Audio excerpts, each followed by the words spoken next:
Tonight on Primetime, 34 years ago, the Khojaly massacre unfolded. An act widely recognised in Azerbaijan and beyond as genocide. Entire families were killed, a community shattered. Today, the nation remembers not only the victims, but the danger of indifference when humanity turns its gaze elsewhere. Massacre remembered, genocide confronted.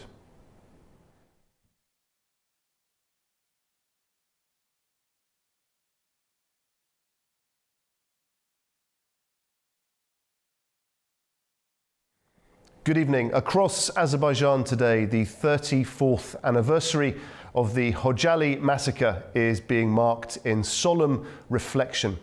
Our special report examines genocide beyond borders and the consequences of global silence. To prevent repetition, remembrance must be unwavering.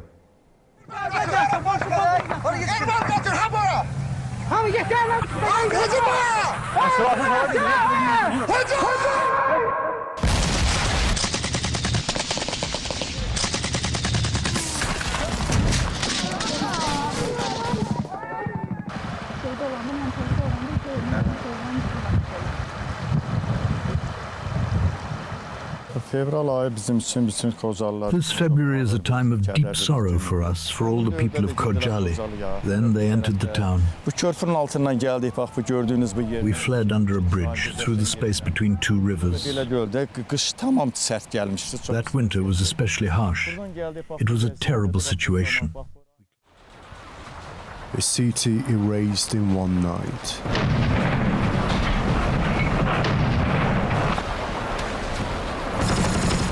Khojaly, once one of the largest towns in Karabakh, saw its existence come to a brutal end on the night of 25 February 1992.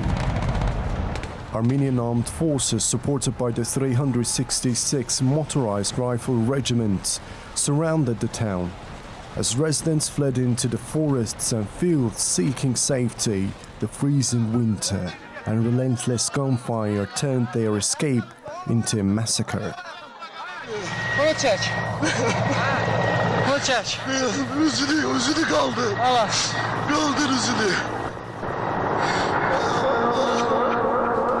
In the aftermath of the attack, 613 Azerbaijanis lost their lives, including 106 women, 63 children, and 70 elderly people.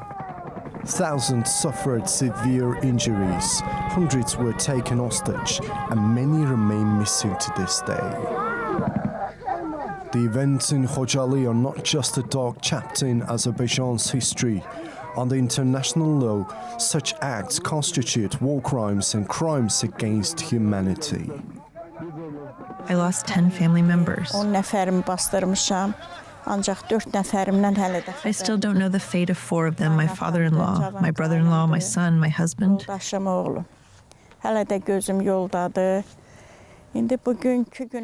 I am grateful to be back in my own home, in my own yard.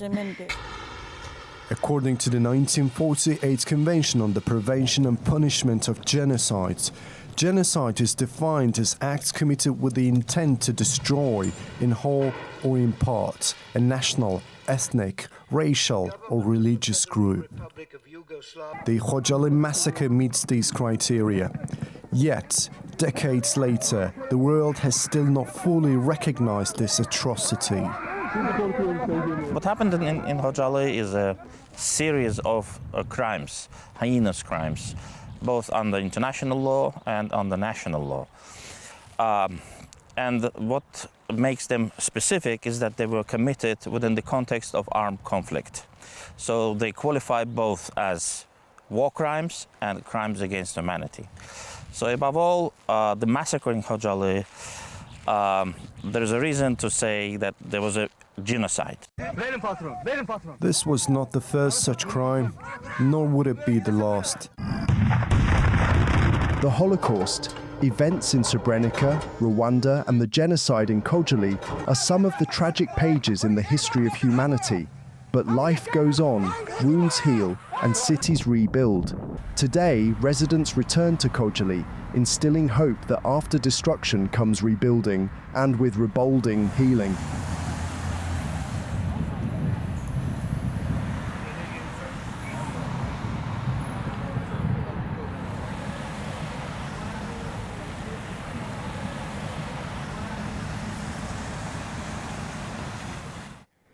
Across Azerbaijan, remembrance continues 34 years on. The loss of 613 civilians during the First Karabakh War remains central to the country's collective memory.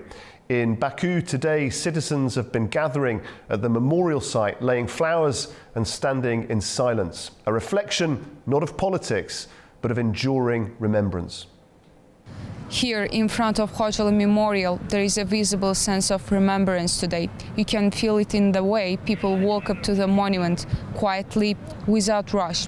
Today, Azerbaijan marks 34 years since the Khojaly genocide, since the night of February 26, 1992, when 613 civilians were killed. Among them were 106 women and 63 children. It was a deadly single episode of the First Karabakh War, a conflict between Armenia and Azerbaijan that followed the collapse of Soviet Union.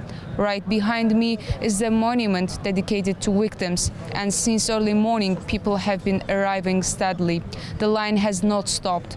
Families, Karabakh War veterans, survivors of Khojaly, students, soldiers, elderly residents, they come, place flowers, stand quietly for a moment, and then slowly move on. Back in 1992, Khojaly was a town of around 6,000 residents and home to the region's only airport at the time. It had been under blockade without electricity, gas or water. When Armenian forces, together with the 366 CIS regiment, launched the offensive, civilians attempted to flee. According to Azerbaijan authorities, 613 civilians were killed. Human rights groups at the time also reported serious violations against civilians. The event in Khojaly became one of the most painful chapters of the war and remains central to Azerbaijan's national memory. Still, standing here today, the focus is not on the politics. It's the people who lost their lives and on the families who still carry the loss. And even 34 years later, the line here has not stopped. People continue to come one after another to place flowers, to stand in silence, and to remember those who never returned home. Well, joining us in the studio to reflect on the historical record, the international response, and what accountability means 3 decades on, is research scholar at Western Caspian University here in Baku, Sheraz Mahmoud Khan. Sheraz, thank you very much indeed for coming into the studio. Now, it's been a very solemn day for many of us here in Baku. At 5 p.m, we all stood in the newsroom upstairs in silence. Viewers may have noticed that the music has been removed from the introduction to our shows today as a mark of respect. But for those people out there watching that may be less familiar with this event, just take us back to 1992, please, and just give us your perspective on the events as they unfolded. Right. Okay. So first of all, thank you very much for inviting me. Khojaly is not a massacre. It's basically a genocide, and it goes back to 1992. A little, back in late 80s, it started. The Khojaly is basically a place which is a part of Karabakh. And it was, historically, it was 100 years back, almost 100 years back, it was given to, Azerbaijan as its territory, as an SR, Azerbaijan SR, by the Soviet then. And so Azerbaijan owned it, legally, and there were people of Azerbaijan living in there.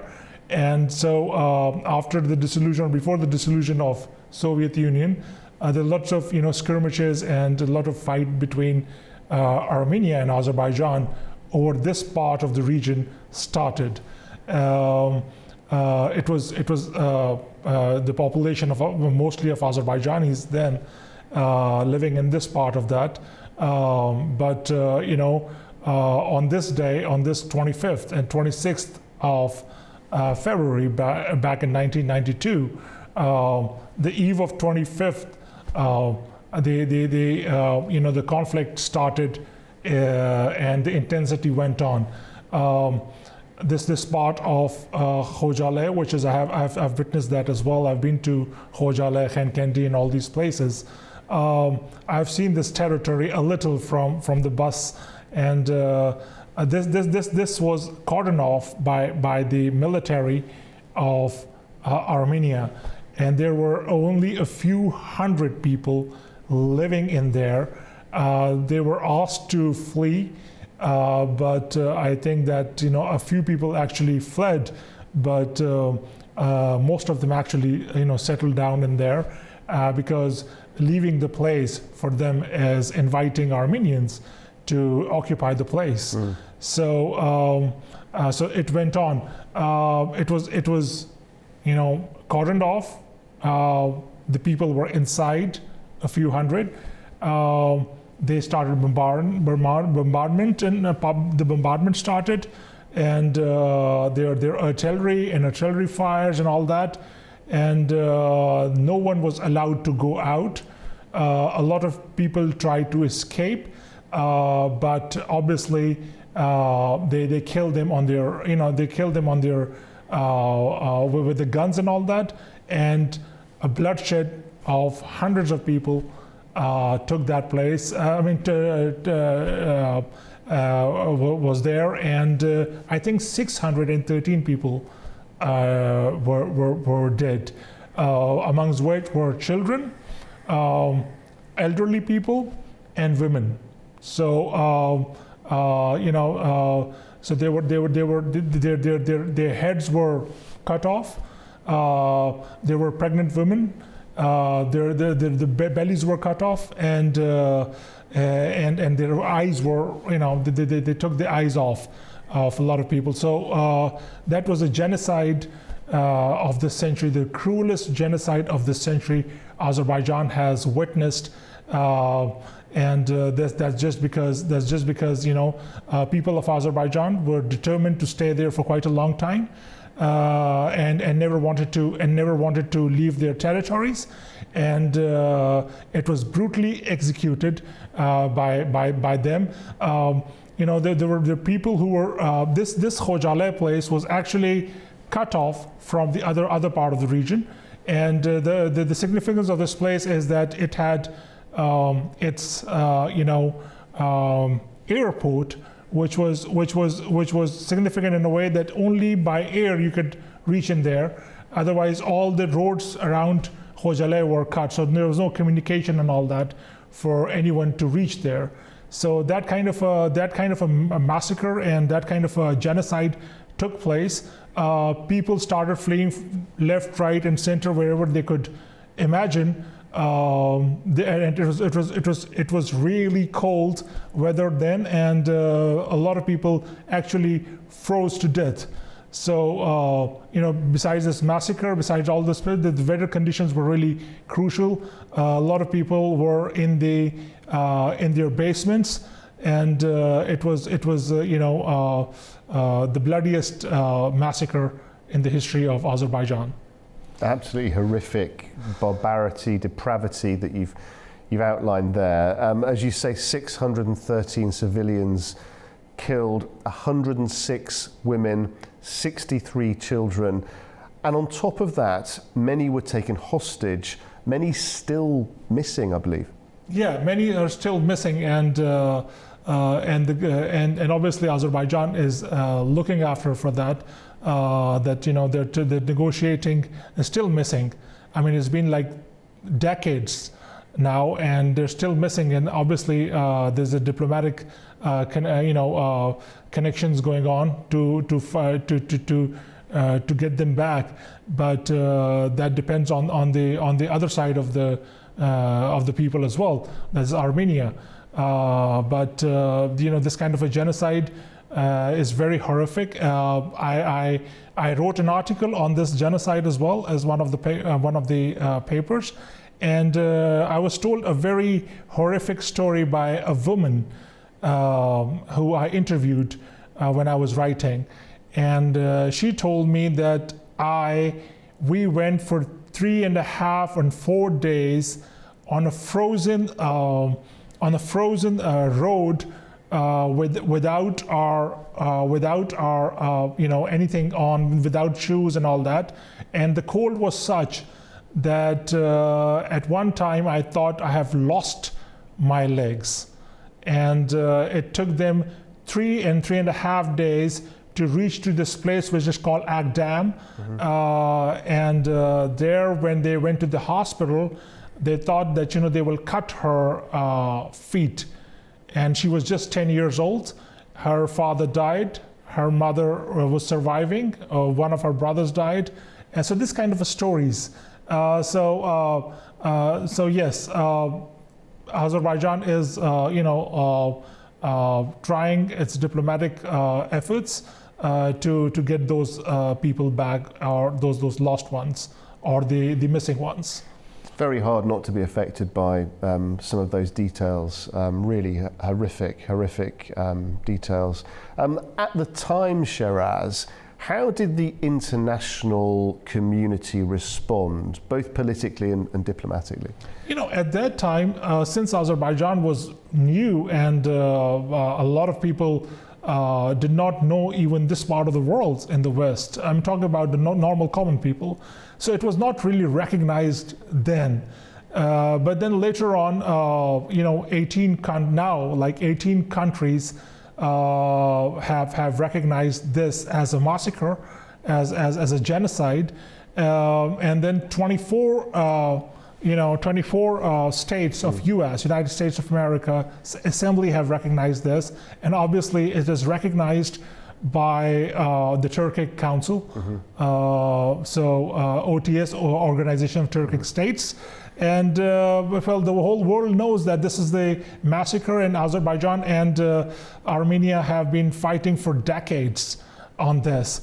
And this territory belongs to Azerbaijan because of the reasons.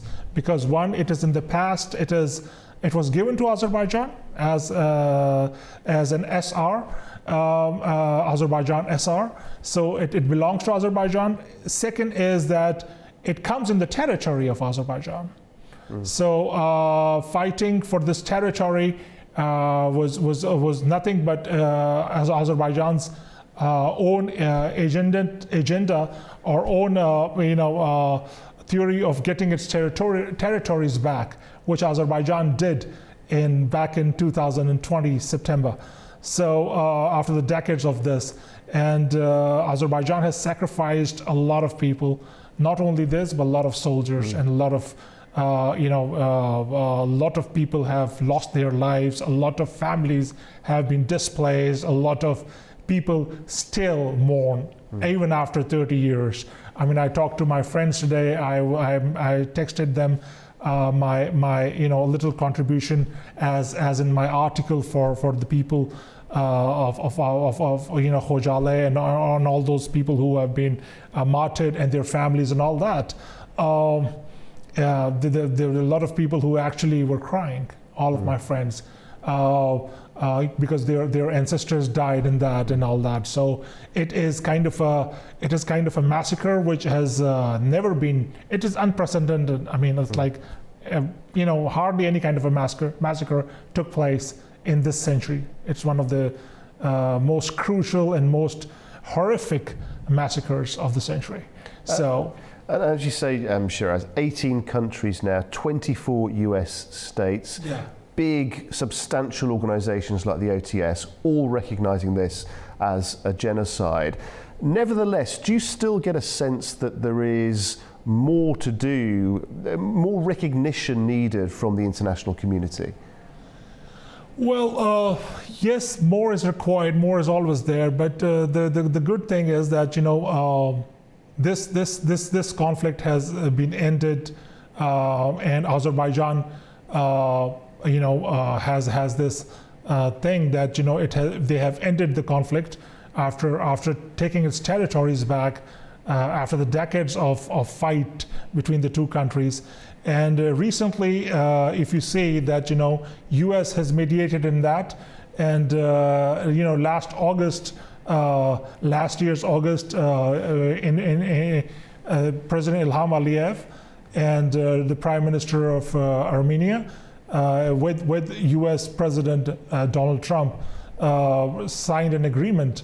Now the agreement needs to be materialized in a proper way, because then we have, later on we have witnessed that EU has funded military equipment to Armenia, which actually does not balance the region. So we need to see as how they execute this,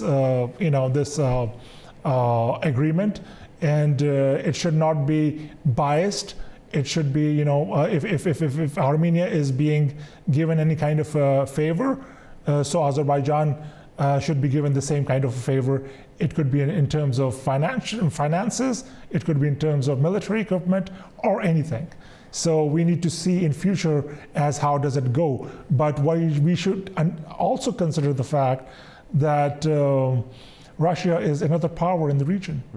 So Russia, obviously this Armenia conflict, it was backed by Russia, the military equipment and all that. So Russia would not, would want it or not, or there's an Iran part of it as well. So there are lots of factors which can give a success to this, or which can contradict all this. So we need to see in future as how this thing goes.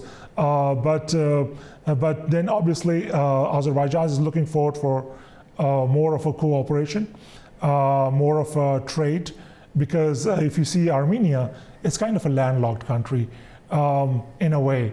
So if they both connect with each other as the trade partners, we have a Zangezur corridor, which is again very pivotal for the trade and all that.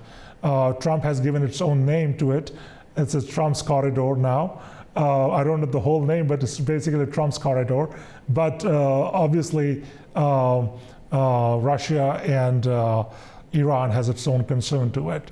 So let's see how things go. But and we see a good kind of a future for both of the countries if they go multilateral, and if they if the sense prevail in this part of the region between the, obviously Azerbaijan wants to do trade, Azerbaijan wanted to do multilateral policies always, be it the other parts of the region or even with Armenia. So why not? But if the sense prevails, things can get better.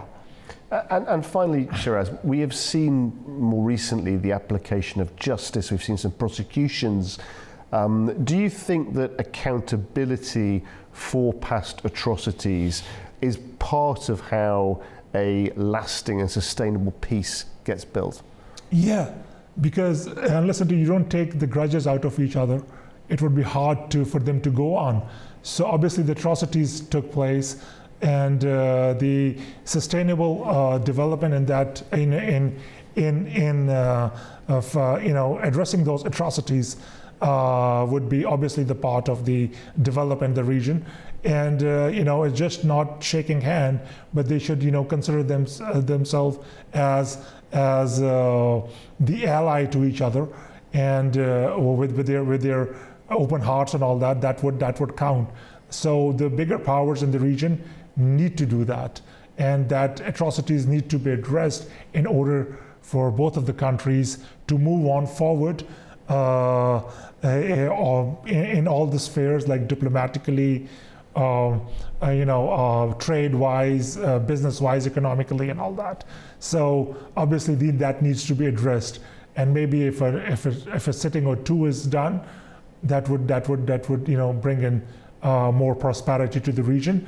And this conflict between the two countries are not good for both of the countries, but it is the peace in the region is required by this region, this part of the world.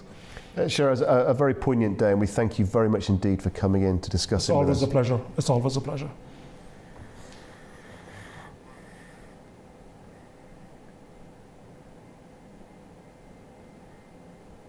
Okay, after the break, we'll take a look at the top business stories of the day with Katie Wilson. Stay tuned.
The global defense industry plays a vital role in ensuring national security.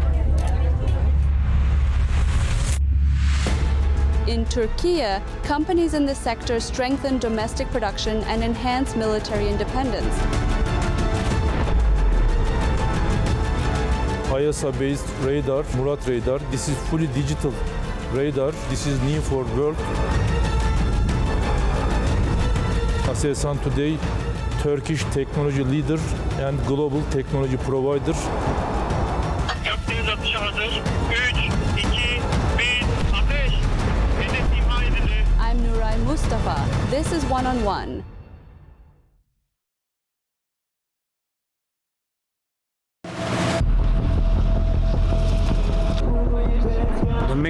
We have a dependency on the Russian economy, as we do with any economy, because we currently import a large volume of goods.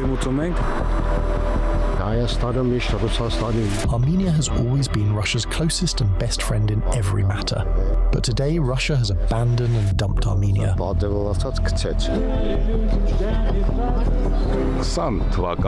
During the 2020 war, we were in strategic relations with Russia. Not only did they not help, but they didn't help even when requested.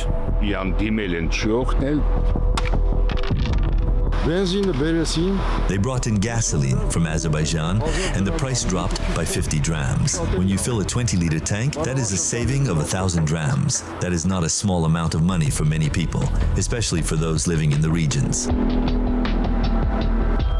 Azerbaijan? No, I wouldn't want that. Importing goods from Azerbaijan. Never.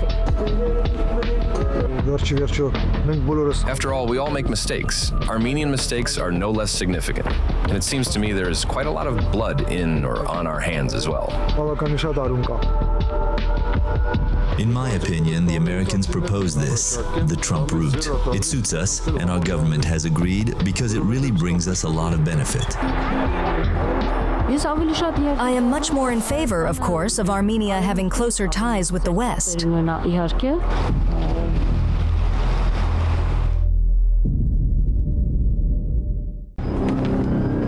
to A News, unfiltered news and analysis from the region and beyond.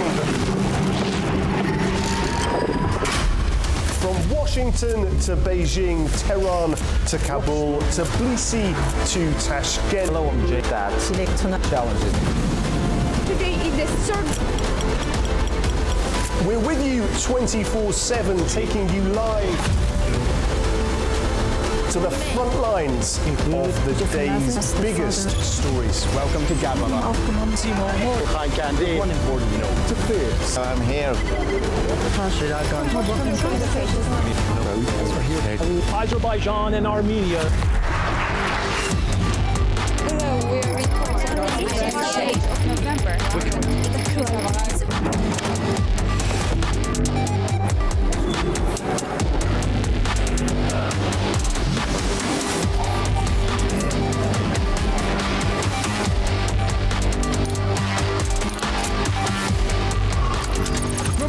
from Paris, Dar es Salaam, Tel Aviv, Washington, London, Moscow, Kyiv, Berlin, Rio de Janeiro, Beijing, Bangkok, Tbilisi, Tashkent, Almaty, Kazakhstan, Port Sudan, Tehran, Islamabad, Istanbul, Kabul, Port Emu.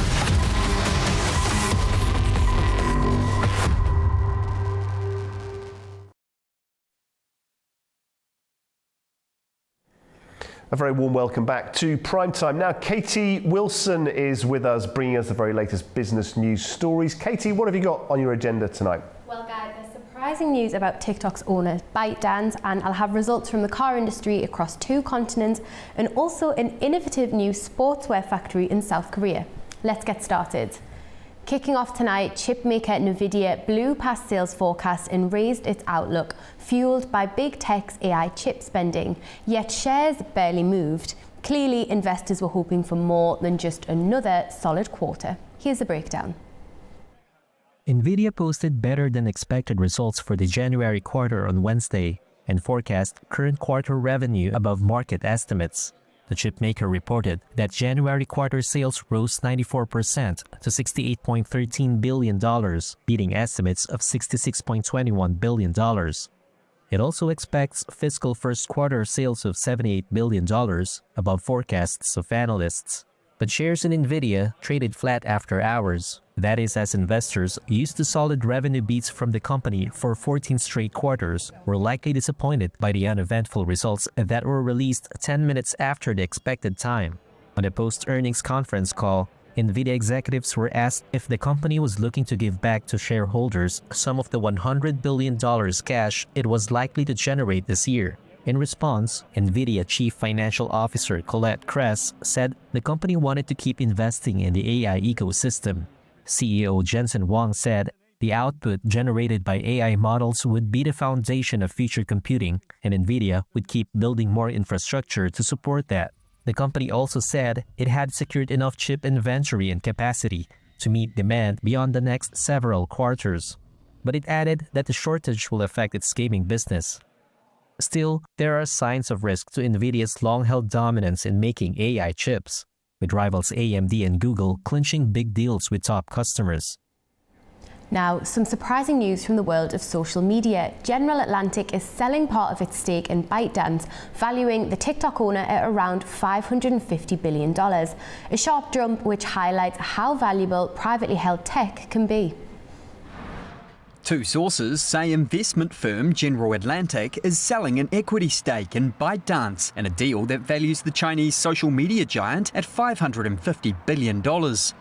It marks a dramatic 66% jump in value in the privately held shares since a share buyback last year priced the company at more than $330 billion.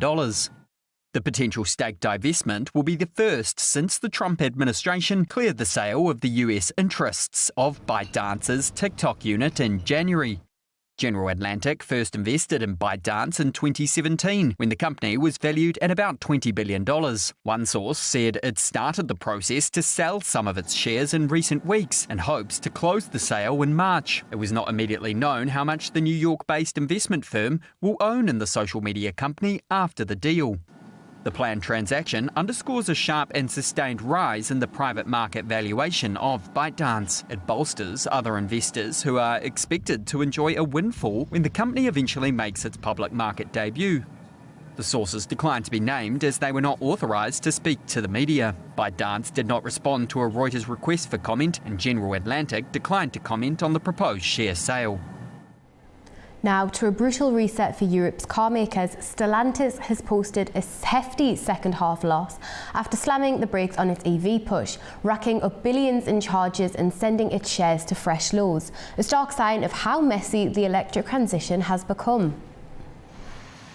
Stellantis on Thursday reported a net loss of $23.8 billion for the second half of 2025.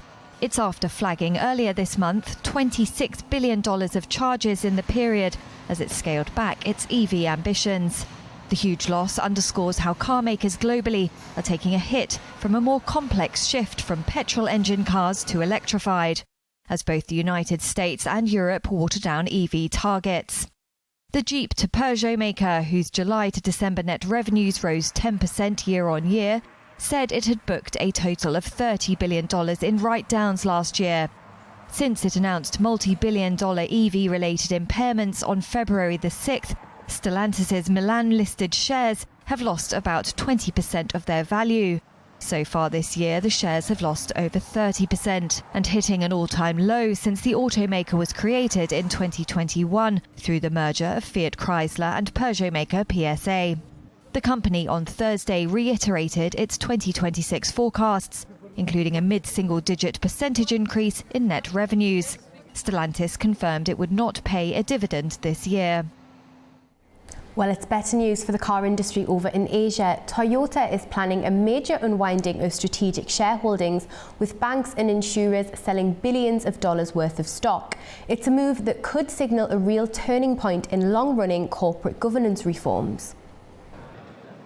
Toyota has planned for banks and insurance companies to sell around $19 billion in shares. Two sources spoke to Reuters about this strategic move.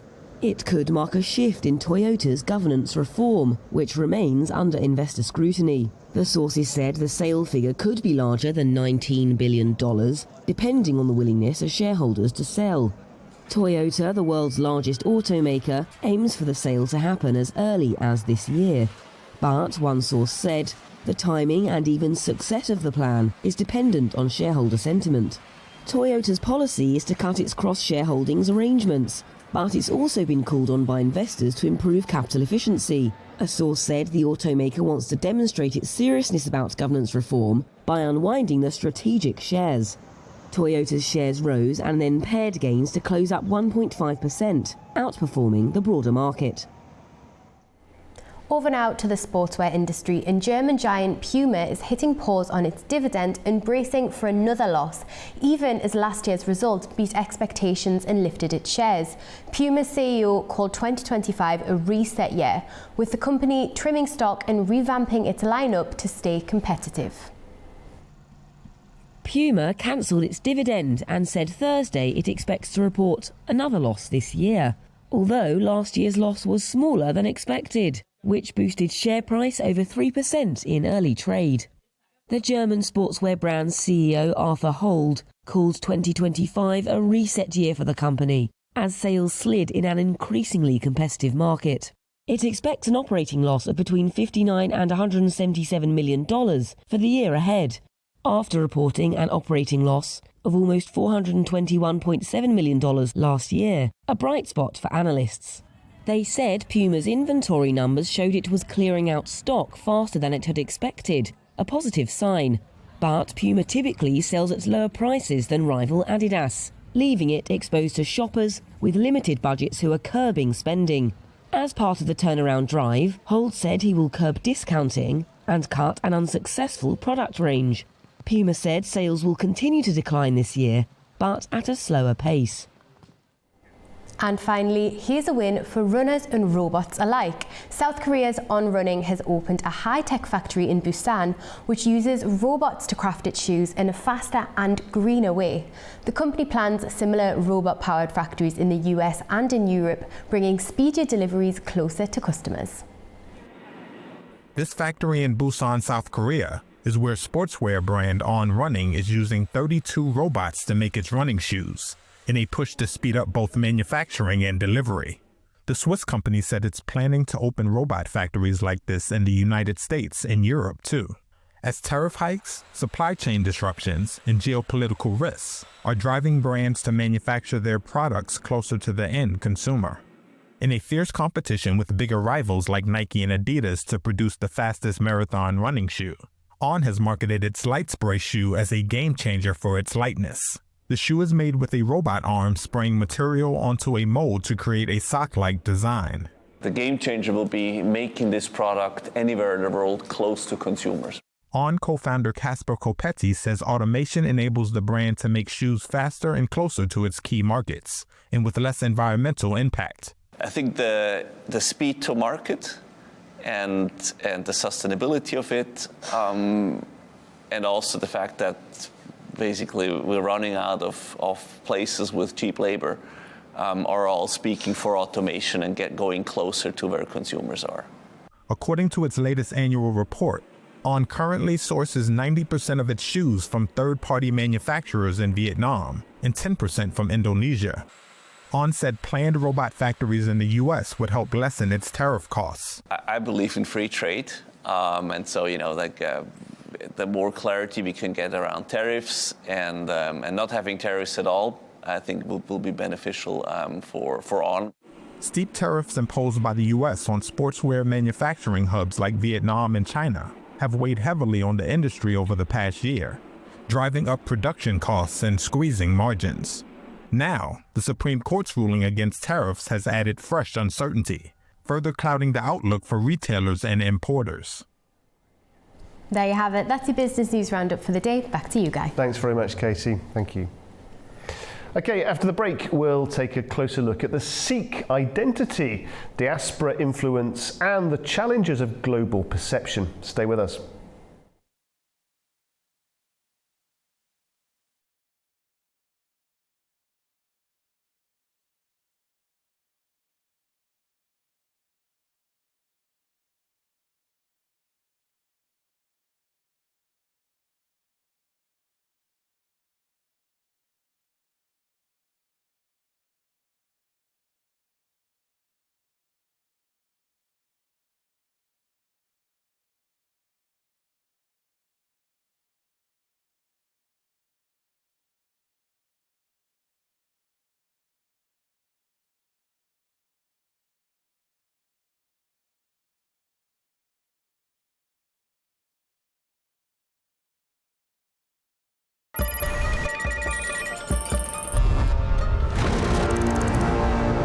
On World Business, we meet the boardroom leaders making market-moving decisions. And find out how leaders are dealing with continuous technological disruption.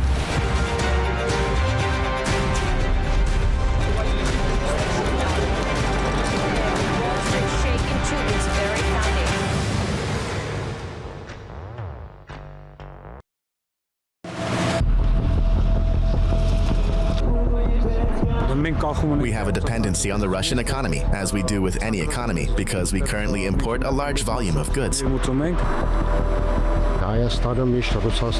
Armenia has always been Russia's closest and best friend in every matter. But today, Russia has abandoned and dumped Armenia.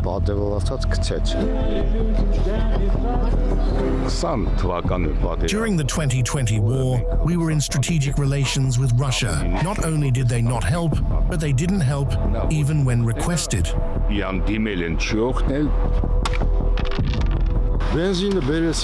They brought in gasoline from Azerbaijan, and the price dropped by 50 drams. When you fill a 20-liter tank, that is a saving of 1,000 drams. That is not a small amount of money for many people, especially for those living in the regions. Azerbaijan? No, I wouldn't want that. Importing goods from Azerbaijan. Never. After all, we all make mistakes. Armenian mistakes are no less significant. And it seems to me there is quite a lot of blood in or on our hands as well. In my opinion, the Americans proposed this, the Trump route. It suits us, and our government has agreed because it really brings us a lot of benefit. I am much more in favor, of course, of Armenia having closer ties with the West.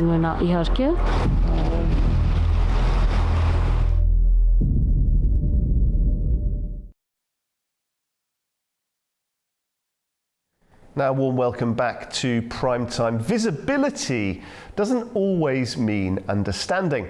In fact, the more recognisable a community is, the easier it can be to sometimes misread. Sikhs rooted in South Asia and now spread across the world are one of the most visibly identifiable faith groups. Yet outside the region, they're often misunderstood.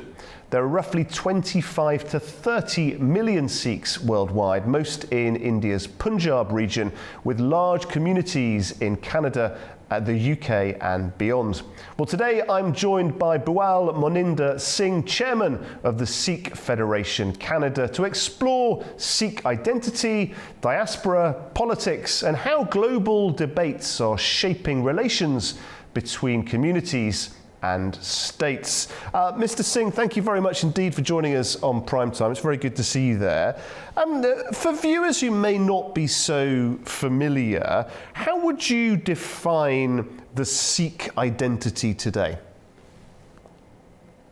I think the Sikh identity stems back to the 16th century, 15th century with our founding in the northern region of which is Punjab today, which is on both sides of India and Pakistan in the current context. And it's a faith that believes in, like a very spiritual path, one creator, that we all are interlinked and connected. It's a non-conversionist faith, so we don't seek converts. We expect people to, worship the Creator, do good for others, share in everything that we have, whether it's food, whether it's freedom, and ensure that everyone is at an equal platform. So that's the base for the faith, and there's much that comes beyond that.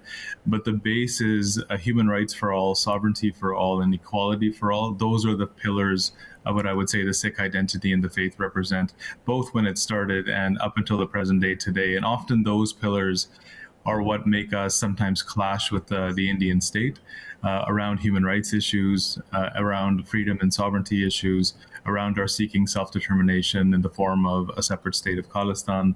And often that turns from the Indian side into transnational repression or violence against the Sikh community.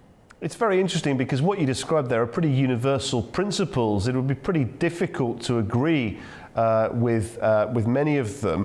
Why do you think there is sometimes misunderstanding? I mean, you're a very, as a community, the Sikh community is very visually identifiable. What do you think it boils down to? Why does this misunderstanding sometimes exist, do you think?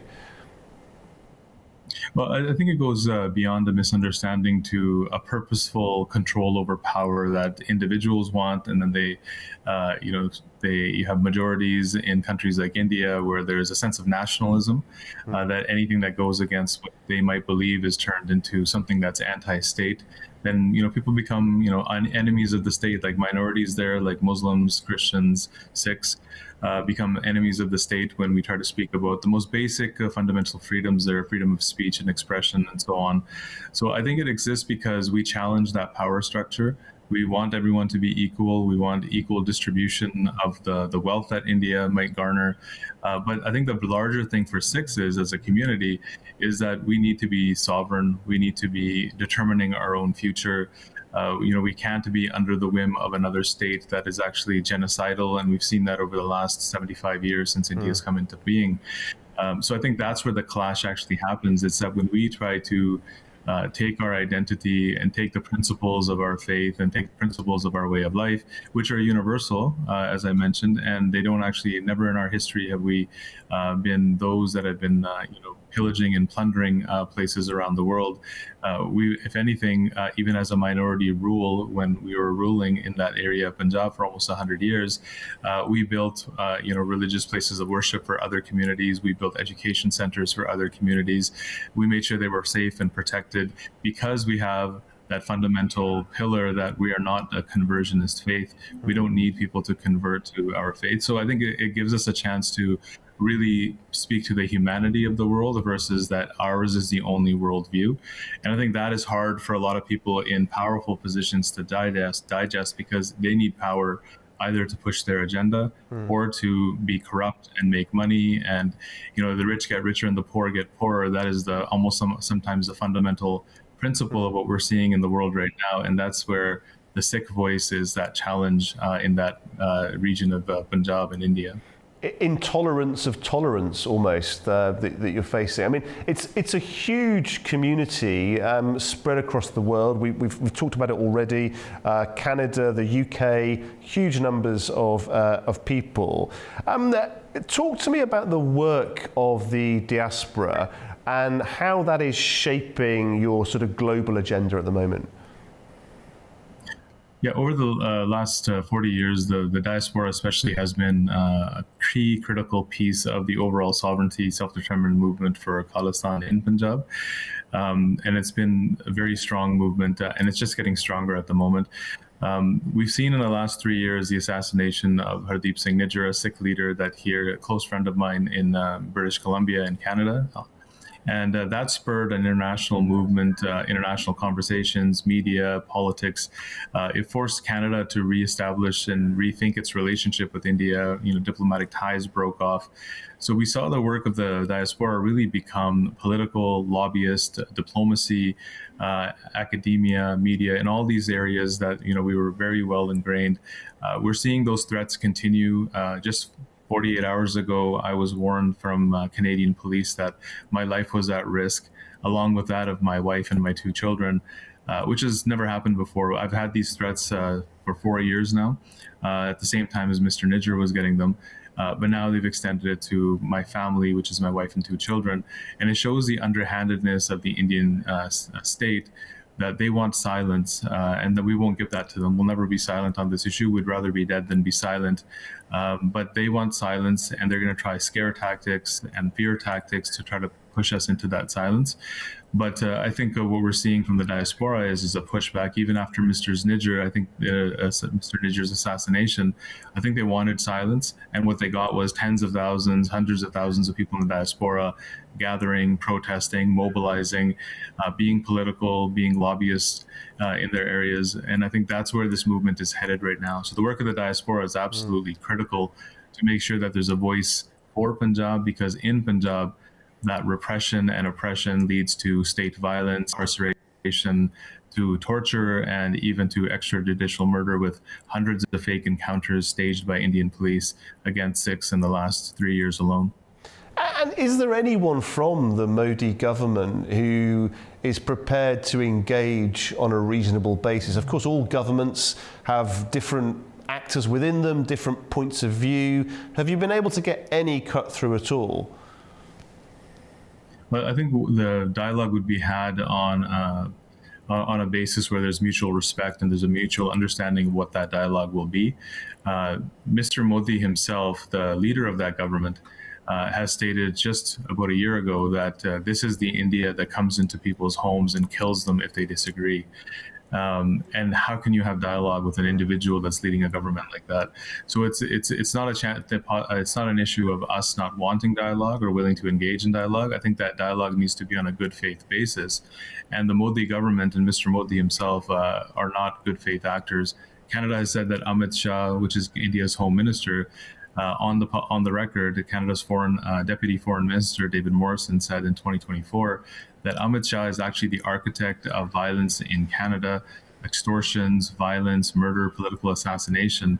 So I think in response to your question, you cannot have good faith dialogue with individuals that are out there to kill you and are saying publicly that their job is to silence critics of their government by any means necessary, including murder, oppression, and assassination.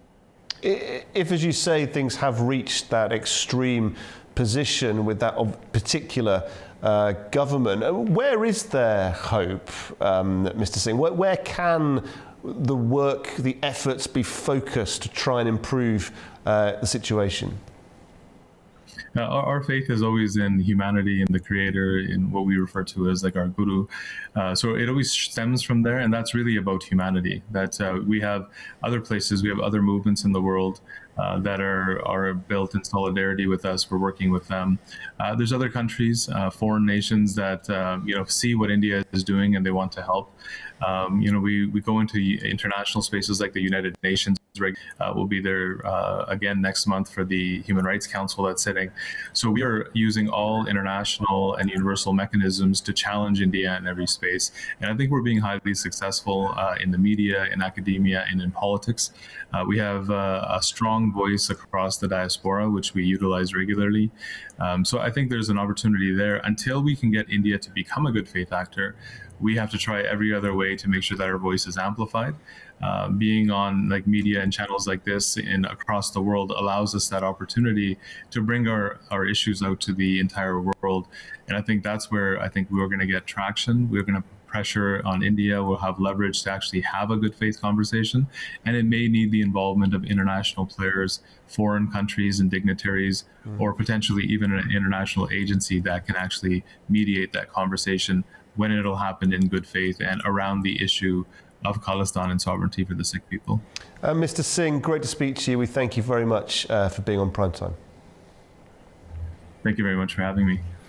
Okay, after the break, we'll be talking about calls for a new nuclear framework that brings Washington, Moscow, and Beijing into a single arms control agreement. Do stay with us.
On World Business, we meet the boardroom leaders making market-moving decisions. And find out how leaders are dealing with continuous technological disruption.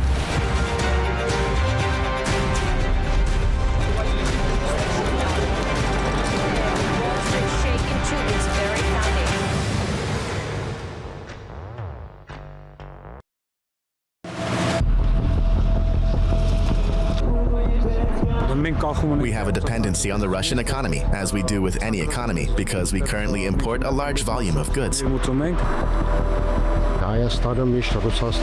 Armenia has always been Russia's closest and best friend in every matter. But today, Russia has abandoned and dumped Armenia.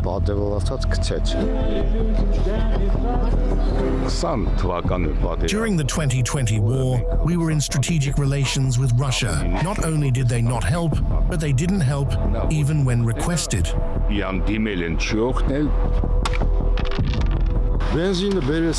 They brought in gasoline from Azerbaijan, and the price dropped by 50 drams. When you fill a 20-liter tank, that is a saving of 1,000 drams. That is not a small amount of money for many people, especially for those living in the regions. Azerbaijan? No, I wouldn't want that. Importing goods from Azerbaijan. Never. After all, we all make mistakes. Armenian mistakes are no less significant. And it seems to me there is quite a lot of blood in or on our hands as well. In my opinion, the Americans proposed this, the Trump route. It suits us, and our government has agreed because it really brings us a lot of benefit. I am much more in favor, of course, of Armenia having closer ties with the West. Welcome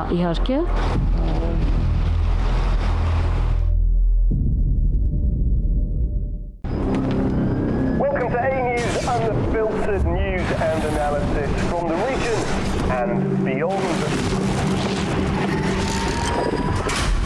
From Washington to Beijing, Tehran to Kabul, to Tbilisi to Tashkent.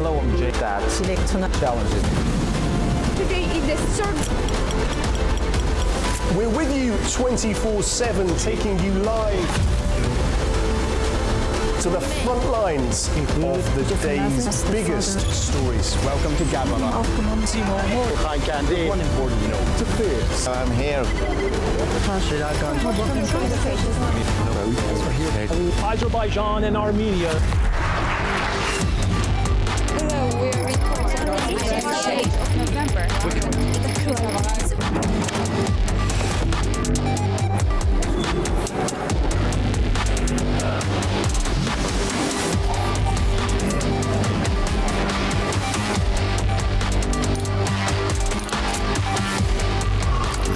Reporting from Paris, Dar es Salaam, Tel Aviv, Washington, London, Moscow, Kiev, Berlin, Rio de Janeiro, Beijing, Bangkok, Tbilisi, Tashkent, Almaty, Kazakhstan, Port Sudan, Tehran, Islamabad, Istanbul, Kabul, for A News.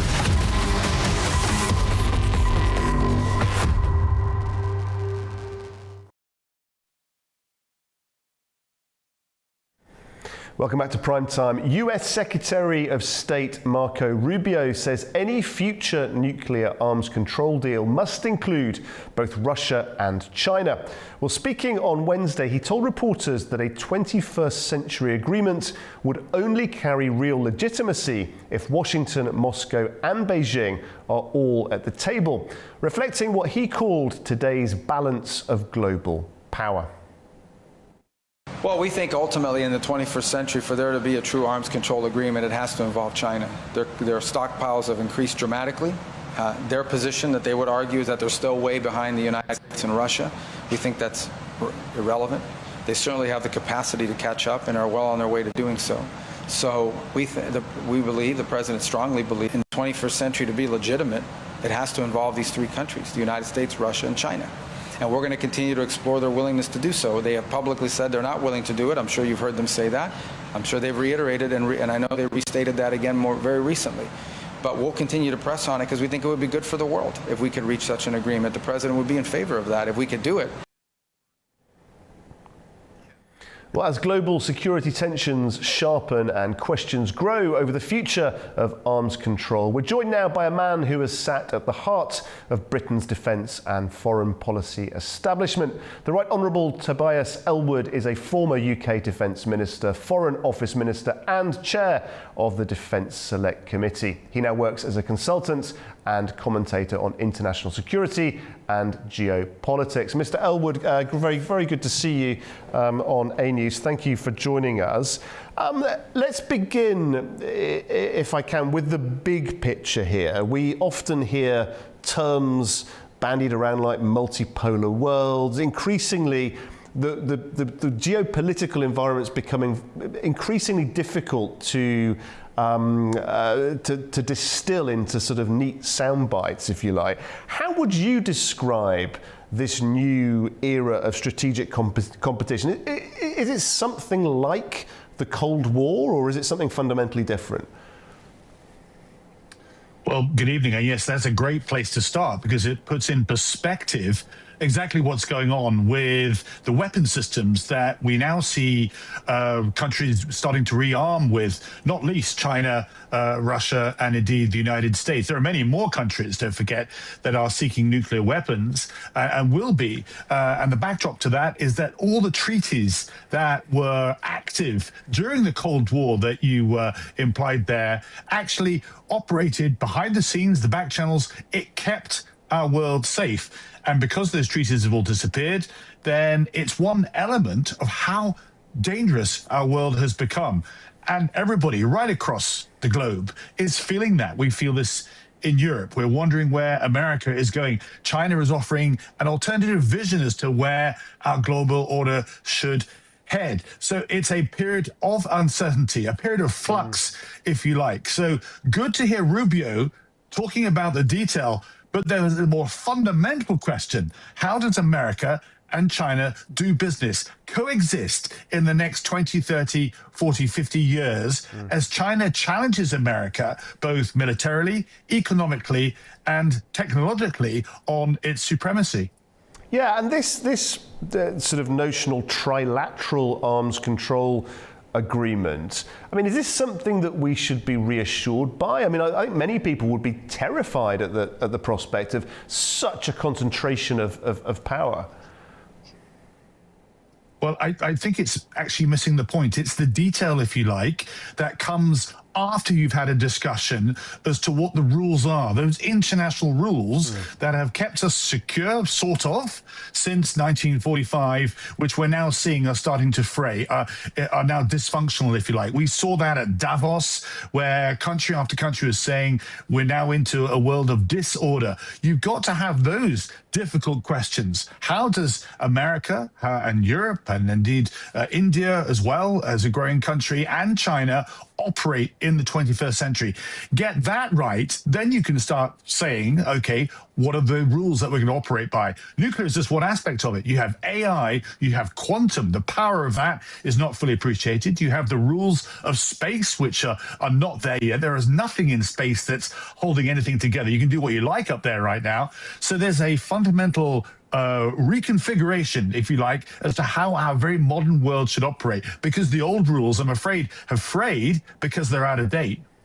And where is the UK at the moment in all this, Tobias? Has the UK got a plan? We know we hear about the plan for China. We've got a slightly sort of fragmented, tricky relationship with the US. We understand the relationship with Russia, if you can call it that. Where is the UK at the moment, and what are your hopes for where it could be in the years ahead? Well, you summarize very neatly the challenges that Britain faces. We're looking in different directions, and there isn't a grand strategy that knits this all together.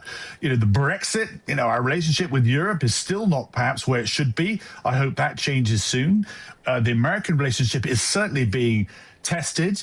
And with China, there's a confusing approach as to what we should do, bearing in mind that 10% of our GDP is intertwined, entangled with China itself. So with Russia too, that is the big adversary that we're challenging, but we haven't got perhaps the sense of purpose with our allies to stand up to that threat. So this is a very, very challenging period for Britain. I hope, though, that historically it's been the case that Britain has stepped forward when others have hesitated. We've been that sort of convener, if you like, to lean in and say, we can't allow the world to unravel in this way. We've got to actually take control of it. We've got a strong relationship with America normally. We've got a good relationship with Europe normally. You've got to get those two on the same page to then turn to the east and confront what's going on with Russia and what's going on with China. And bear in mind, those two countries are becoming ever closer as well. Now, multilateral organisations have had a tricky time recently. There's been a kind of an ideological challenge put forward against them. We know there have been challenges about the way in which certain large multilateral organisations have been managed. Do you think to some degree some of this sort of fresh irreverence might have a healthy component to it, or are you fearful for the future of global stability? Well, I think that's such an important question to ask, because those very organizations that you allude to are the things that actually kept our global order operating. They are the architecture. The United Nations, particularly the Security Council, dealt with global stability, if you like. The World Trade Organization allowed us to actually compete fairly with each other on terms that we all agreed to. And then the World Bank, the IMF and so forth, these are organizations that knitted us all together, but they are so out of date, particularly things like the Security Council, which should have invited India, Brazil, for example, to join those ranks on the top table. It's not advanced, it's not updated, it's not modernized in any sense. And that's to the frustration of many non-Western countries who quite rightly have said, what is it in for me? Unless you upgrade and repair it, perhaps we'll look elsewhere. And this is what I was alluding to before with China. They've developed their rival operations. The Shanghai Cooperation Organization is probably the biggest, most powerful organization I haven't heard of, but it equates to NATO and the EU as one, but for the Asian countries. China's at the helm of that. The One Belt, One Road program is another great example of what China is doing to ensnare countries into a China vision of where the world should go. And this is the challenge, is the splintering of our world into two, between the West and the East. And that, I'm afraid, is a recipe for global conflict in the long term, unless we check the trajectory of where this is all going. Tobias, a friend of mine commented recently that being a centrist is the least fashionable type of person to be at the moment. If you have a sort of centrist perspective, if you're broadly a multilateralist, how on earth do you find a way to lead at the moment when all we hear is peace through strength, and we see almost a sense of that approach being sort of isolated on the periphery to some degree?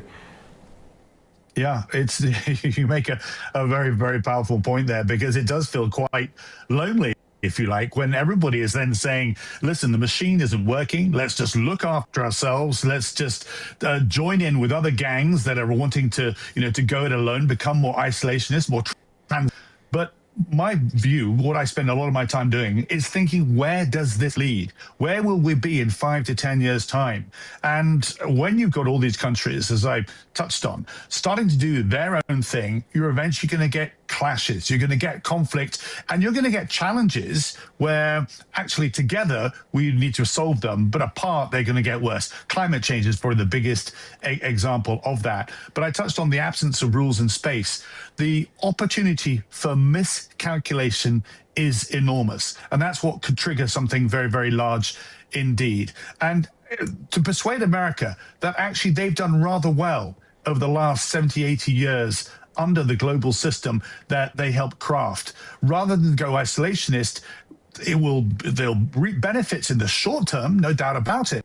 We're seeing that with Donald Trump now, and it's very populist as well with the domestic audience. But in the longer term, I'm afraid it's a slide to World War III. Tobias, it's always great to get your perspective. Thank you very much indeed for joining us. Thank you.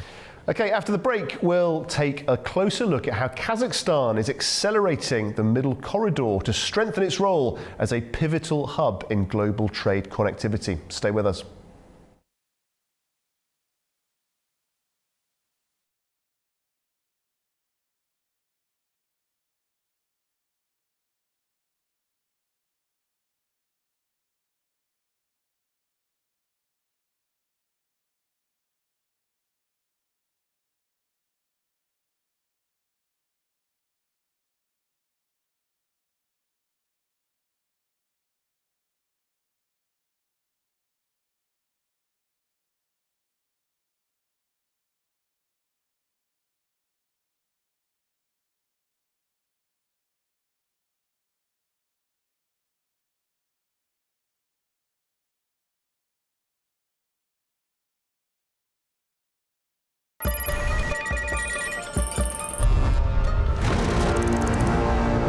On World Business, we meet the boardroom leaders making market-moving decisions.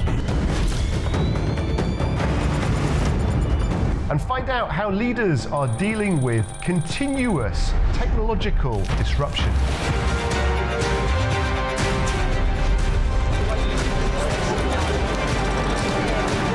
Shaken to its very foundation.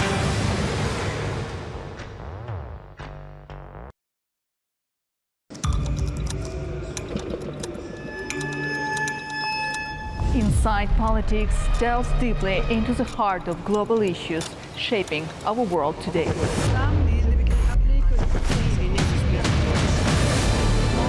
Join me for your go-to source of political analysis from across the region and beyond.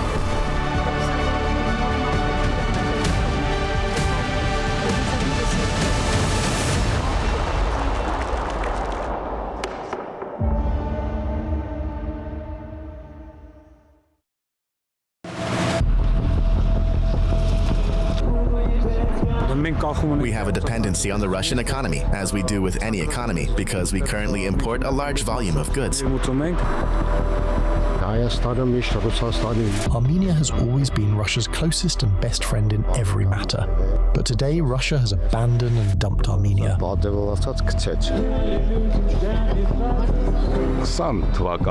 During the 2020 war, we were in strategic relations with Russia. Not only did they not help, but they didn't help even when requested.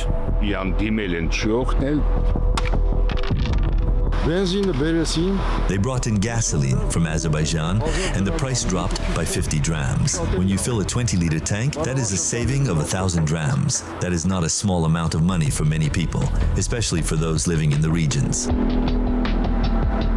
Azerbaijan? No, I wouldn't want that. Importing goods from Azerbaijan. Never. After all, we all make mistakes. Armenian mistakes are no less significant. And it seems to me there is quite a lot of blood in or on our hands as well. In my opinion, the Americans proposed this, the Trump route. It suits us, and our government has agreed because it really brings us a lot of benefit. I am much more in favor, of course, of Armenia having closer ties with the West. Welcome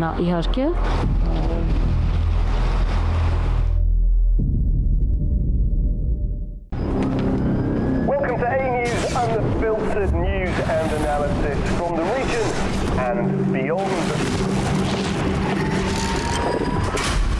From Washington to Beijing, Tehran to Kabul, to Tbilisi to Tashkent. Hello, I'm Jay. Challenges. Today is the third. We're with you 24/7, taking you live to the front lines of the day's biggest stories. Welcome to Gabon. Hi, Candy. One important note. To clear. I'm here. Azerbaijan and Armenia. Hello, we are reporting on the 8th of November.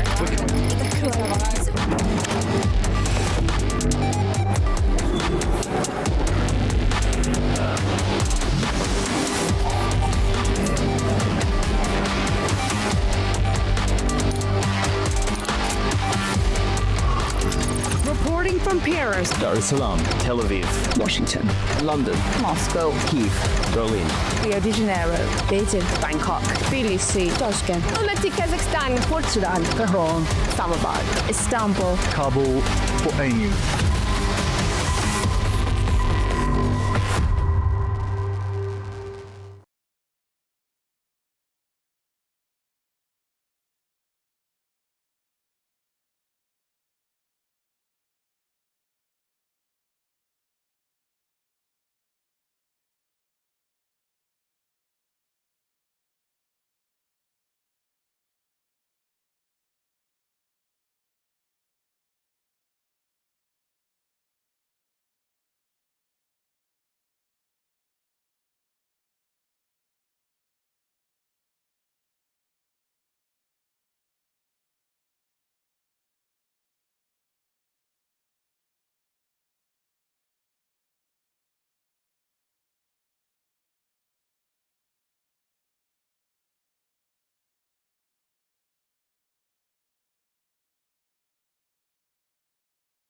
The global defense industry plays a vital role in ensuring national security. In Turkey, companies in this sector strengthen domestic production and enhance military independence. ISA-based radar, Murat radar. This is fully digital radar. This is new for world.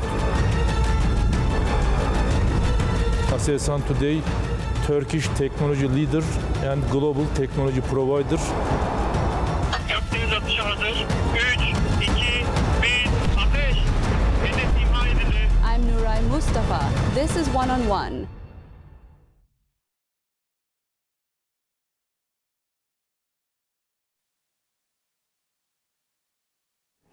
Welcome back to Primetime. Well, what began, they say, as an offer of employment has ended on a battlefield.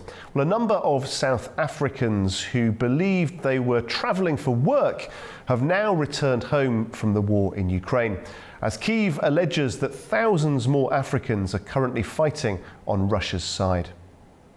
A group of South African men who were allegedly tricked into fighting for Russia in Ukraine have returned home. They arrived at King Shaka International Airport in South Africa on Wednesday, under police escort after being lured with promises of well-paid jobs, only to find themselves on or near the front line in eastern Ukraine. 4 returned last week, with 11 more arriving this week. 2 others remain in Russia, including one receiving treatment in a Moscow hospital. The bargaining between the two governments made it possible for them to come back, because we had to engage with the Department of DECO, especially the head of it, Mr. Lamula, to say, please assist. These men were lured by these people to go to Russia without their understanding what they are going to do there. The repatriations were secured through South Africa's diplomatic efforts, including talks between President Ramaphosa and Russian President Vladimir Putin, who pledged to support their safe return. Meanwhile, Ukrainian Foreign Minister Andriy Sybiha, speaking alongside his Ghanaian counterpart, said more than 1,700 Africans are fighting for Russia in Ukraine and that Kyiv is working with African governments to stop further recruitment. According to our data, there are currently over 1,780 citizens from the African continent fighting in the Russian army. We're speaking about mercenaries here. A lot of them have already died. Quite a few were taken prisoner. According to our data, people from 36 different African countries fight on the side of Russia. Ghana's foreign minister said many Africans were tricked by trafficking networks and that Ghana will raise awareness during its upcoming African Union chairmanship. Russian authorities have denied any illegal recruitment of African citizens. Well, joining us now in the studio is A News' Andy Mioch, and he's been following these developments closely and can take us through what we know so far. Andy, very good as always to see you. What do we know about these South Africans then, in terms of how they were recruited? What I mean, it's an astonishing story. Just give us the basics. It really is a wild one, especially given all those reports we've been hearing. There's a lot of uncorroborated information there, but let me take you through what we officially know. Back in November, the South African government said it received distress calls from 17 South Africans who have joined mercenary forces to fight for Russia in the Russia-Ukraine war. Shortly after that, South African police said that they are investigating a member of parliament and former President Jacob Zuma's daughter, Duduzile Zuma Sambudla, with charges that she lured these 17 men to go to Russia and then end up fighting Ukrainians in the occupied Donbas. At that time, an affidavit by Zuma Sambudla's sister said that Zuma Sambudla and two other people lured the men by claiming they would receive security training in Russia to become, fully equipped and trained security guards. That was not the case. Obviously, the affidavit alleges that they were handed over to a Russian mercenary group and forced to fight in the war. It also says that 8 of the 17 men were members of the sister's family. Now, Zuma Sambudla, who was forced to resign as a member of parliament over this scandal, went to police, filed an affidavit of her own, saying that she had been, quote, a victim of deception. Her party said days later that her resignation was not an admission of guilt and that it had nothing to do with the scam. The police said that they are treating the probe, which is active and ongoing, as a suspected crime against the state. Now, this is not the only probe into recruitment of South Africans to go fight Ukrainians in Russia's war. We'll talk on another one a bit later. So, Andy, we saw the pictures there of people returning home. How many men have now returned home? And just give us a sense of the timeline, if you could. These 11 that we saw in the spring package, they landed in Durban on Wednesday, and with these 11, the number now stands at 15. 4 of the men landed back home on February 18th. According to South Africa's public broadcaster, they were police waited for them to arrive near at the airport near Johannesburg to take them in for questioning. Now, not only to question them on how they got recruited, but also because South African laws ban citizens from fighting for a foreign country's armed forces or any other armed group without their government's authorization. The country's presidency put out a statement saying that the 2 other South Africans remain in Russia, that one is in a hospital and that the other one is being processed before planned travel arrangements. And have the government come out with any sort of consolidated explanation of all this? It sounds very messy. Or is the government's position still, look, we don't really know, we're trying to find out? Well, as we're waiting for the police and the prosecutor's office and the trial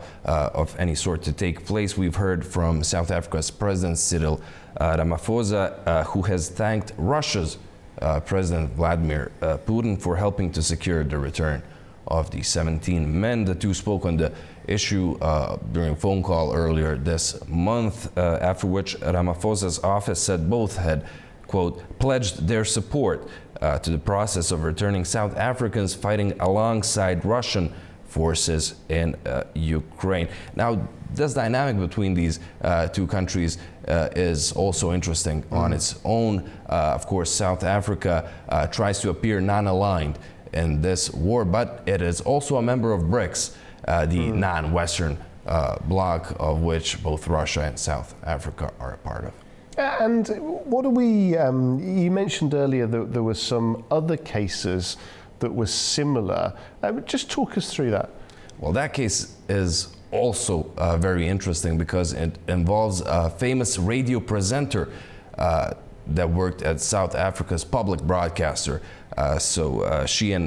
She was arrested alongside four men after a tip-off. A lady called Nonkululeko Mantula. She's accused of recruiting those four men and organizing for them to join the Russian army. Now, the National Prosecuting Authority said they were, quote, intercepted as they attempted to travel to Russia via the United Arab Emirates and were, quote, removed from the boarding gate after being deemed suspicious.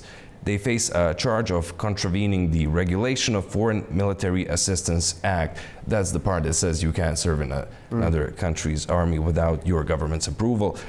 They appeared in court at the start of December, and last we've heard is from a court hearing that took place on February 10th, that the case has been postponed to April 29th to allow the state to gather all the evidence and complete investigations across two continents.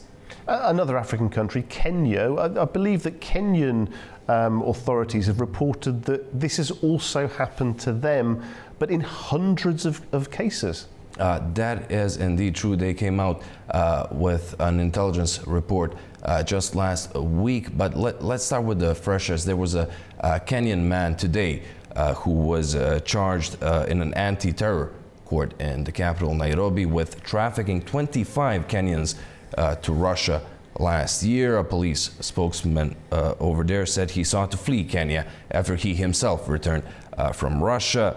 On those last week's numbers, Kenya's government said that more than 1,000 Kenyans were recruited to fight for Russia in Ukraine, and that, get this, at least 89 were still on the front line, 39 were hospitalized, 28 were missing in action, and others had returned home. They confirmed only one death so far. On that intelligence report, it was presented to Kenya's parliament by the majority leader, and it said that Kenyan and Russian government officials colluded with rogue job recruitment agencies to lure Kenyans to the front lines. Now, the Russian embassy in Nairobi has denied these allegations, saying last week that it never issued visas to anyone intending to travel to Russia to fight in Ukraine. And as we've heard in the package, Ukrainians seem to think that a lot more nationals of a lot more African countries are there on the front lines. Goodness me, it's a mind-blowing story. Andy, thanks for staying on top of it for us. Thank you. Okay, after the break, we'll check in with our correspondents all around the world for the very latest developments in their regions. Stay with us.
We have a dependency on the Russian economy, as we do with any economy, because we currently import a large volume of goods. Armenia has always been Russia's closest and best friend in every matter. But today, Russia has abandoned and dumped Armenia.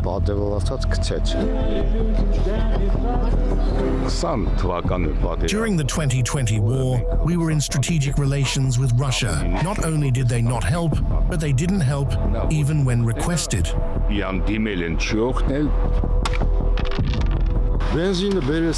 They brought in gasoline from Azerbaijan, and the price dropped by 50 drams. When you fill a 20-liter tank, that is a saving of 1,000 drams. That is not a small amount of money for many people, especially for those living in the regions. Azerbaijan? No, I wouldn't want that. Importing goods from Azerbaijan. Never. After all, we all make mistakes. Armenian mistakes are no less significant. And it seems to me there is quite a lot of blood in or on our hands as well. In my opinion, the Americans proposed this, the Trump route. It suits us, and our government has agreed because it really brings us a lot of benefit. I am much more in favor, of course, of Armenia having closer ties with the West.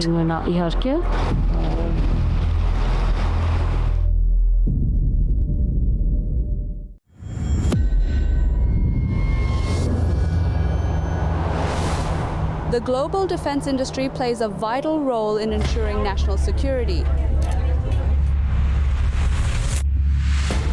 In Turkey, companies in this sector strengthen domestic production and enhance military independence.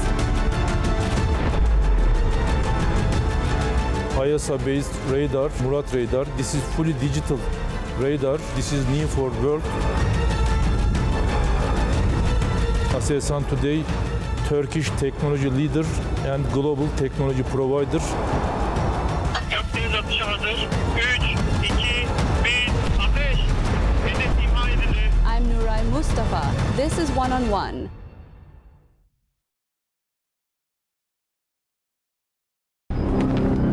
Welcome to A News, unfiltered news and analysis from the region and beyond. From Washington to Beijing, Tehran to Kabul, to Tbilisi to Tashkent. Today is the third. We're with you 24/7, taking you live to the front lines of the day's biggest stories. Welcome to Gabala. One important note. To Fierce. I'm here. Azerbaijan and Armenia. Hello, we're reporting on the 8th of November.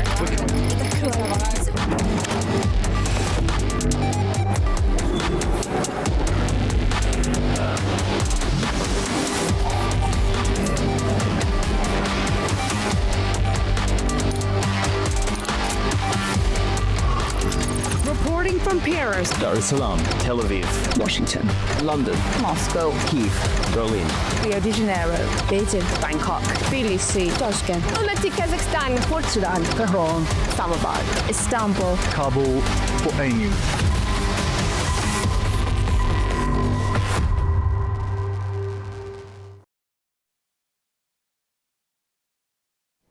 Welcome back to Prime Time. Now let's head to our correspondents around the world. The UK has signed a deal with Kazakhstan on critical minerals at talks in London with 5 Central Asian countries. Foreign Secretary Yvette Cooper has been hosting her counterparts from Kazakhstan, Kyrgyzstan, Tajikistan, Turkmenistan and Uzbekistan. The CA5+1 format was the first of its kind between London and the Central Asian countries. Ollie Barrett reports now for A News from the talks. Well, the UK has been holding a series of discussions here at Lancaster House in central London, which is one of the Foreign Office's properties here in the British capital. And a number of important deals have been announced, perhaps the centrepiece of which is the critical minerals agreement between the UK and Kazakhstan. The idea of it is to boost UK investment into Kazakhstan in a way that will allow the UK to diversify its supply of critical minerals. It's also designed to try and reduce its reliance in that regard on China. But there have been a number of other agreements beyond that signed by Yvette Cooper, the UK Foreign Secretary, and her Kazakh counterpart, Mr. Kosherbayev, here in the British capital. Just let me take you through a few of them. There will be a new agreement on British education cooperation. That's between the UK, Tajikistan, Turkmenistan and Uzbekistan. Coventry University will open a second campus in Almaty. Cardiff University will open a new AI centre at its campus in Astana. We're also seeing Valor Carbon, which is a British startup.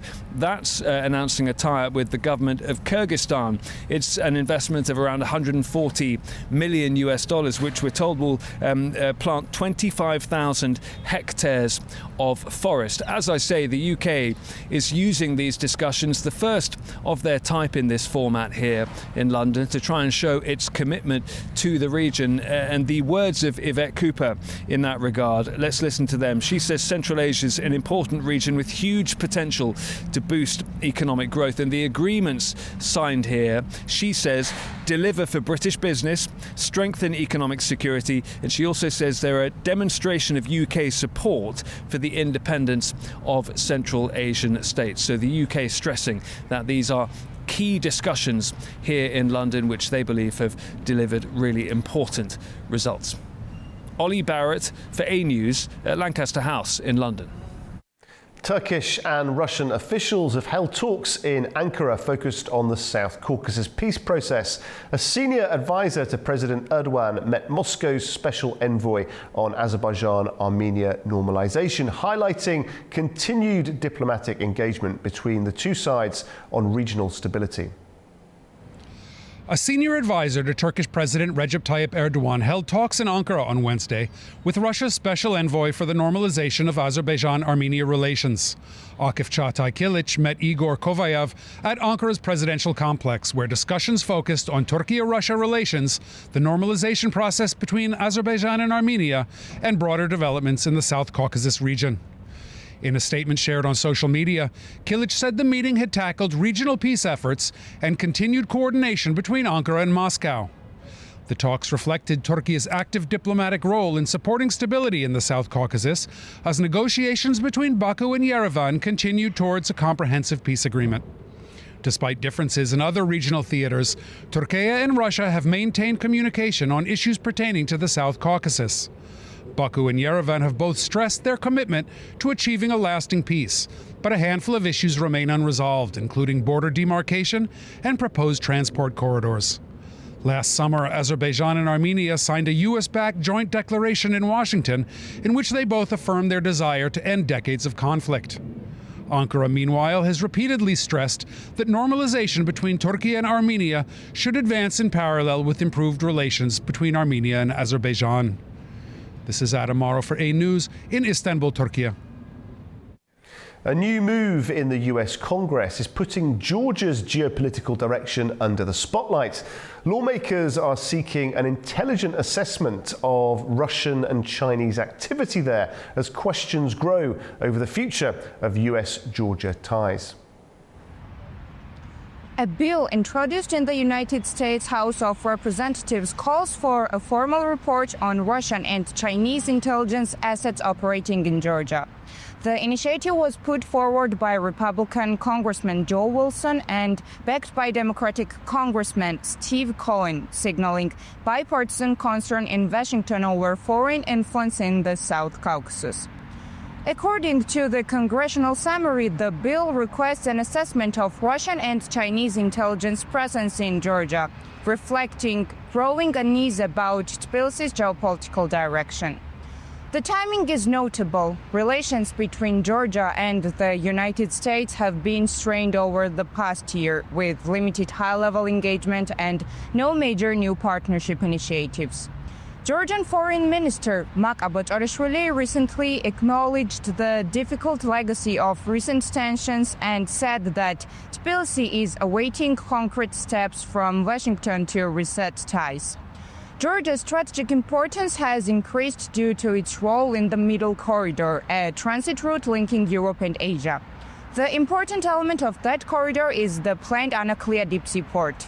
However, the Georgian government selected a Chinese-Singaporean consortium linked to China Communications Construction Company as the preferred investor. The company has previously faced U.S. sanctions, and a final agreement has yet to be signed. Chinese officials have described Anaklia as a symbolic project within the Belt and Road Initiative, while Georgian authorities defend engagement with China as pragmatic economic policy. The congressional bill sends a clear signal. Washington increasingly views Georgia not only as a partner but as a state exposed to competing Russian and Chinese influence. The report could shape a broader reassessment of U.S.-Georgia relations amid intensifying global rivalry. Nini Nikolaishvili, Tbilisi, A-News.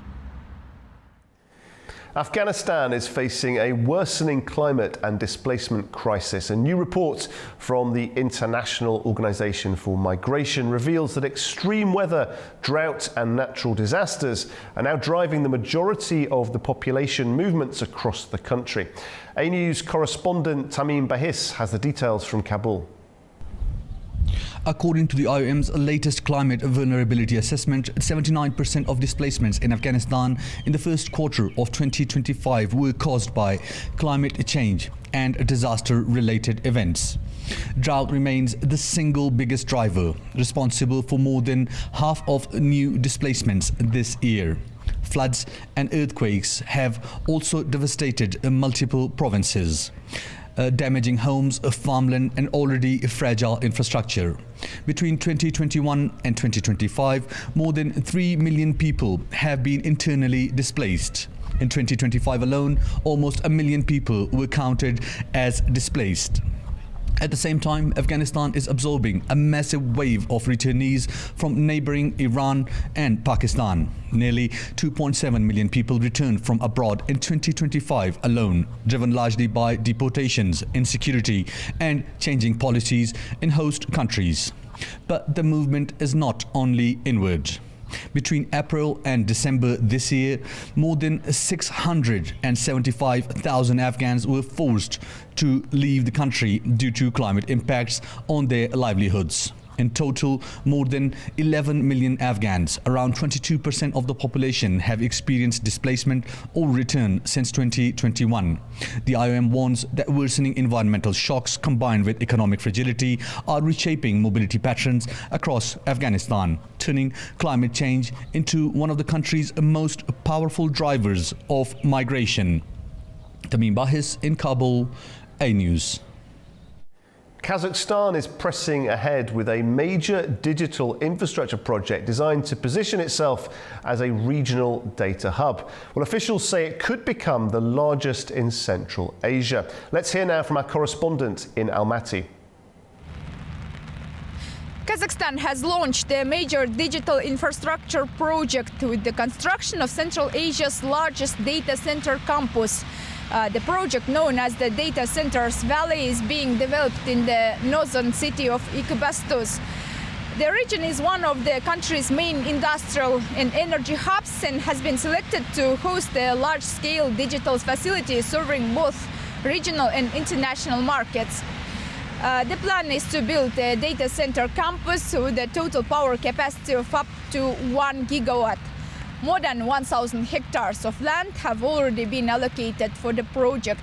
Authorities are working on securing power infrastructure, including the purchase of a substation and preparing additional state support measures for investors.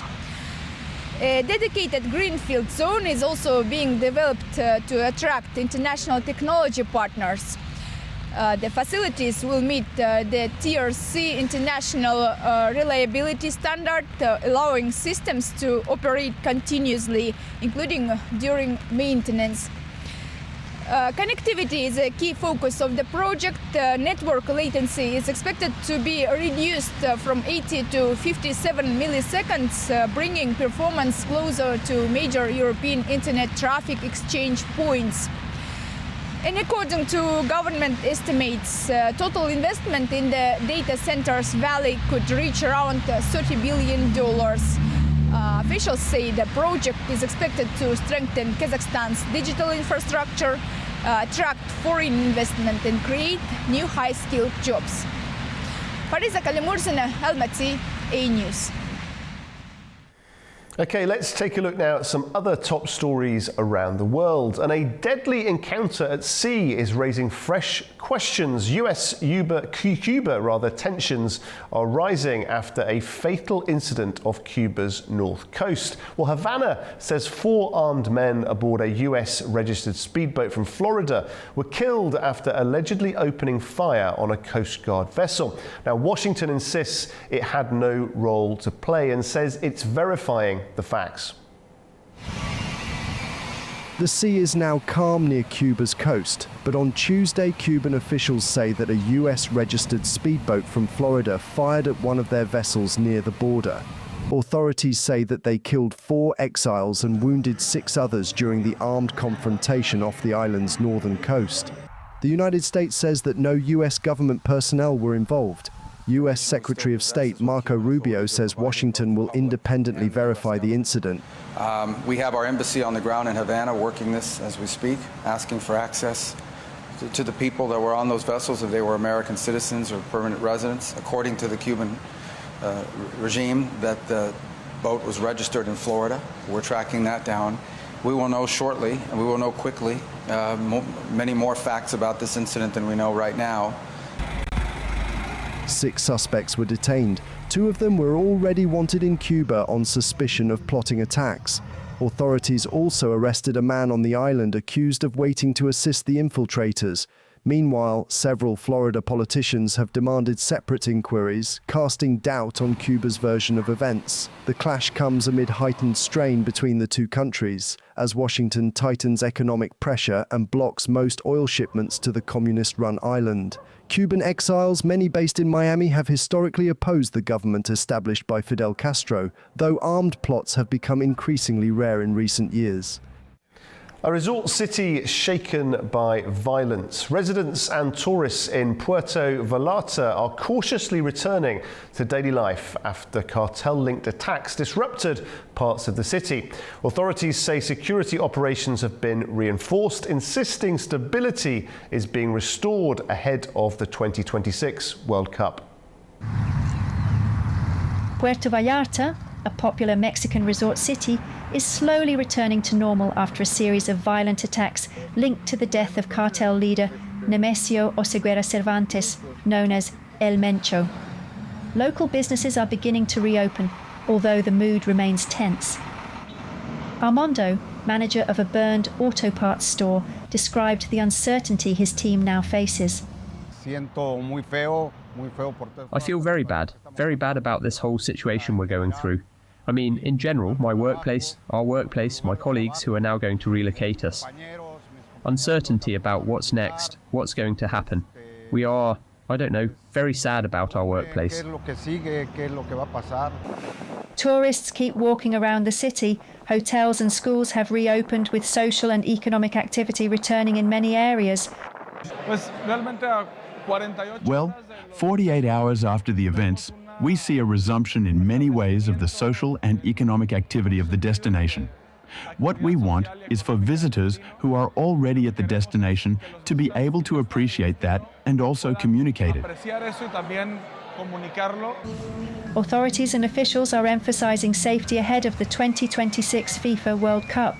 President Claudia Sheinbaum confirmed there are all the guarantees for the tournament, with no risk to visitors, while Jalisco Governor Pablo Lemus reassured that Guadalajara remains on track as a host city. FIFA President Gianni Infantino also expressed confidence in Mexico's preparations. Of course, we are analyzing and monitoring the situation in Mexico these days, at this moment, but I want to say from the beginning that we have total confidence in Mexico, in its President Sheinbaum, in the authorities, and we are convinced that everything will turn out in the best possible way. The tournament, co-hosted by Mexico, the United States and Canada, will begin on June 11th. Mexico will host 13 matches, including 4 in Guadalajara, with additional preliminary warm-up games in Mexico City and Monterrey.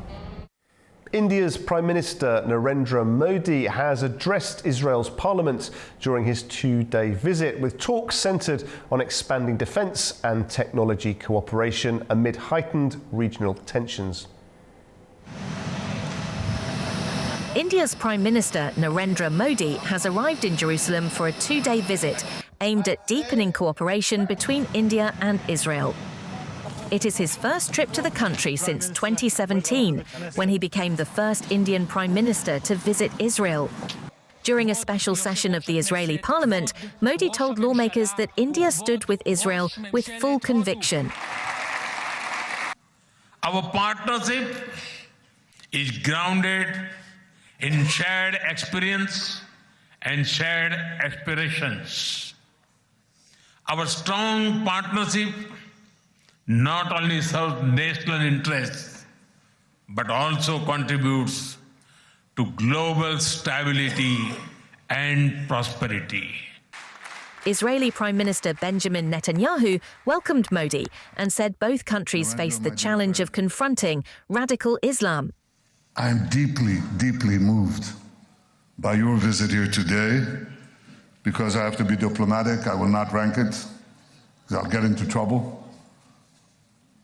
But I've never been more moved than by your visit here with us, a great friend of Israel, a great champion of the Indian-Israeli alliance. The two leaders are expected to hold talks on artificial intelligence and defence cooperation. Israel is seeking to expand military exports, while India has increased security collaboration in recent years. Modi is visiting while the United States has deployed a carrier strike group near Iran amid stalled nuclear talks. Additional US naval forces are moving toward the Mediterranean near Israel, according to the Pentagon. Analysts warn that a US strike on Iran could trigger Iranian retaliation against Israel and Gulf states. Millions of Indians live in these regions and send home remittances, raising the stakes for Modi's visit. The death toll in southeastern Brazil has risen to 46 after severe floods and landslides devastated the region. Well, rescue teams are battling through thick mud as dozens remain missing and communities begin the long road to recovery. The death toll from Monday's landslides in southeastern Brazil has risen to 46, while 21 people remain missing, according to authorities. The disaster struck the state of Minas Gerais, causing severe flooding and sending thick mud and debris across towns and villages. Brazil's federal government has accelerated relief operations, sending health workers and national defense personnel to assist those affected. As the rain eased on Tuesday evening, volunteers and officials worked to support residents who lost homes and loved ones in the flooding. A video appeared on G1 local media of a woman being rescued. It was my aunt. We recognised her. I called Santa Casa Hospital and the HPS Hospital, and she was found at the HPS Hospital. She's there. She's recovering. I prayed a lot to God and asked God a lot for Dodio, Joyce, her neighbours, and everyone who was there to get out alive. I prayed a lot to God. Brazil's federal government has declared a state of calamity in Juiz de Fora, where officials say around 3,600 residents have been displaced in the cities of Juiz de Fora and Uba. Flooding and landslips have also forced municipal schools to suspend classes. The country is in the height of its summer rainy season, from December to March, when intense storms often trigger landslides. Well, that is all for Prime Time on this sombre and poignant day. We hope to see you again tomorrow. Thanks for watching.